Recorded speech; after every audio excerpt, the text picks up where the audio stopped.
Hi, I just wanted to come on here today and discuss how twin flames are made in the image of God, and to really break this down, break down what God is and how twin flames are truly made in this image, okay? So God is all free and all powerful, and the universe is his manifestation. So God himself is the absolute and unmanifest, actually. He has no body or appearance. So he had to polarize himself, and he became both sides of poles. So each pole acts upon the other, and the entire universe was born through these two poles and through the interaction between them. And when I say he, is that the reason that we call God he is because the divine masculine energy itself is the covering energy. It is always covering and being a protective energy over divine feminine, or over the feminine principle, the feminine energy. So we can just simplify God and instead of saying he, she, we don't have to do that. It's not really a fully masculine energy. God is both sides of the poles. So essentially, God is both of those principles put together into one. So but we want to simplify things, of course. We don't want to make them complicated. And the reason we say he is not because it's better. It's just that it's the covering energy. That's its role. The masculine energy, that's its role, is to be a covering energy, a protective energy, to basically be, to give the feminine energy the safety it needs to do what it needs to do, which it has a totally different function altogether. So the feminine energy is what actually gives birth. But in order to give birth, it has to be protected or covered, basically. So yes, so God polarized himself into both of the masculine and feminine principles. It's both the positive and the negative polarity, if we want to just call it polarity, but the masculine feminine gives it more depth, because they do actually have an energy to them. So, but essentially it is a positive and negative polarity, which it also represents spirit and matter as well. So God is both spirit and matter.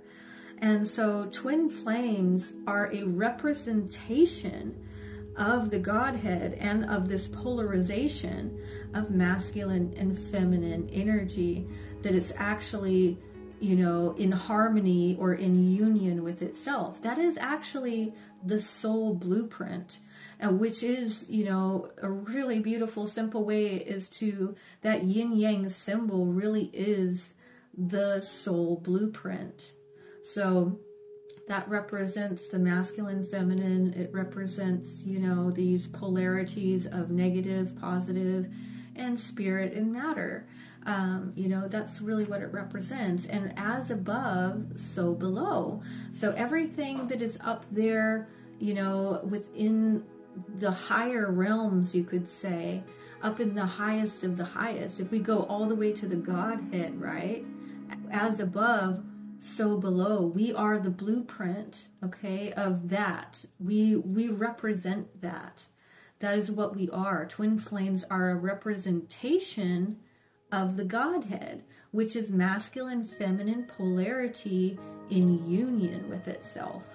So it's good to understand the depth of this, because it goes very deep. We are made in God's image. We really are. So the Greek initiates of old, right, they would say, know thyself, and thou shalt know the universe and all of the gods.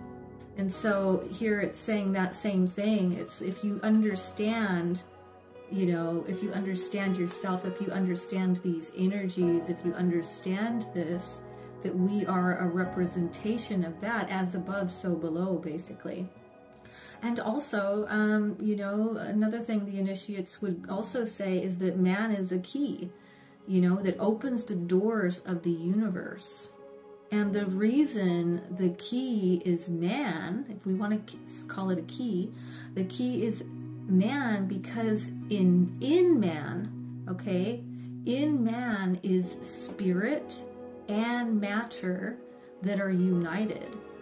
So it's masculine, feminine principles that are united within man. So spirit and matter appear to be completely different and distinct from one another, but in fact they are one and the same in reality. It is the phenomenon of polarization that makes them seem different and even opposed to each other. But all manifestation, whether it's positive or negative, whether it's emissive or receptive, whether it's spiritual or material, it is always an expression of God, okay? So nothing exists that is not God. God is the only reality. We exist in God's mind. God thinks to create, okay? We are the thoughts that exist in God's mind. Spirit is subtle and elusive, and it doesn't have form or a dimension. It needs to be enclosed into a vessel, otherwise it will just evaporate and disappear. Okay, so which is the function of the physical body, to be the vessel of the spirit. So the body has the function of confining the spirit into physical matter. Physical matter would be completely lifeless without spirit, you see. So spirit and matter have to unite in this masculine, feminine polarities, right? These energies have to unite in order for them to, you know, to be in harmony and to be alive, to be a living thing, right? It animates it. It's really not the physical body that is making you alive, is it? It's the spirit within the body, actually. And then on top of all of that, so we have twin flames. So we have, you know, within each individual human being, we have these principles of spirit and matter, of masculine, feminine, in harmony, in union with themselves, just to be alive here on earth. But then we have the dynamic, right, of, you know, men, women, and we have masculine, feminine energy, and we have these things, right? And we have relationships and all these dynamics in the world, in the physical world, right? And so twin flames are another representation on top of that, because, you know, twin flames, like I've said many times before, they are actually created together. You know, when the soul is created, each individual soul, when it's created, it has a blueprint of masculine, feminine polarity, and that's basically, that's twin flames for you. That's what it is. It's one thing. It's one soul that was created together, and within the soul, it has both a masculine and a feminine polarity within it. And so what happens, though, is that because the creation design for human beings was that we were designed to have a mate. We were designed to have a partner. And to, you know, obviously create more people and populate the planet. In order to do that, you know, we have to have these different principles, again, uniting once again, when, you know, it's not limited to men and women, of course, we know that, but typically speaking here, we're talking, if we're just being honest, you know, it's, you know, in order to produce life, we need a man and a woman. That's, you know, we need a sperm and an egg. These are sort of physical matter things and scientific things, you know, it is what it is. And, you know, they need to have those two. When they come together, then they create life. Okay, so it's always the same principle is what I'm getting at. So just like God polarized himself into negative and positive polarity, masculine, feminine polarity, to create the entire universe, to create, right? Well, a man and a woman, when they come together and a man gives a woman his seed and it goes into her egg, that creates life. That creates a third energy, if you will, and creates the uniting of those two, create a new life. They create life. It becomes a child, doesn't it? And so this is the same thing playing itself out in another form, in a physical form. But this is also what twin flames are as well on another level. You know, they don't have to have children. That's not what I'm implying here. I'm just giving you, you know, I'm just showing you how these principles are playing themselves out in different ways, basically. But twin flames, they are one soul, and so when they come together in union, you see, it is one soul that is united. So twin flames are one soul, and they're these two, you know, these two principles of masculine, feminine. And so when these two individual people are born onto earth, right, and they each are holding either the masculine polarity or the feminine polarity that matches up with the other one perfectly. You know, you can't match your feminine energy with any masculine energy out there. It has to be your masculine, your divine masculine, because it, you know, it's coming, it has to be the same soul frequency.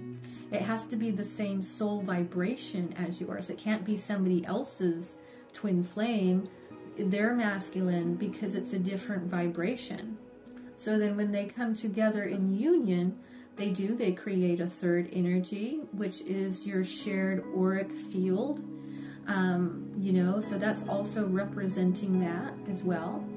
But this is how twin flames are made in the image of God. That is the blueprint, you could say, of what God is. And we are on a smaller scale, little gods in a sense, because when we come together in that divine energy, we basically are in our divinity. So that's why it's so powerful when they do actually come together. It's very special and it's very powerful. They are your divine mate, you know, you're energetically married. They are the most perfect person for you. You know, you are literally made for each other. That's really how beautiful and powerful and deep of a soul connection it is with your twin flame, because you're literally created together to be in harmony with each other, to be in union with each other. So it's a beautiful thing. And it was modeled, you know, was modeled after the Godhead, which is these masculine, feminine polarities in harmony with each other, in union with each other, to create, to manifest. That's really what we are here to do as twin flames, is to be conscious co-creators, master manifestors, to bring in the new earth within the, you know, the collective consciousness as we are creating this thing together. We are each pair of twins is playing a part of being a co-creator in bringing in the new earth. And it, you know, so it's a beautiful, beautiful thing. But anyway, I'm going to go ahead and finish off here. I thank you very much for listening, and I will talk to you later. Bye.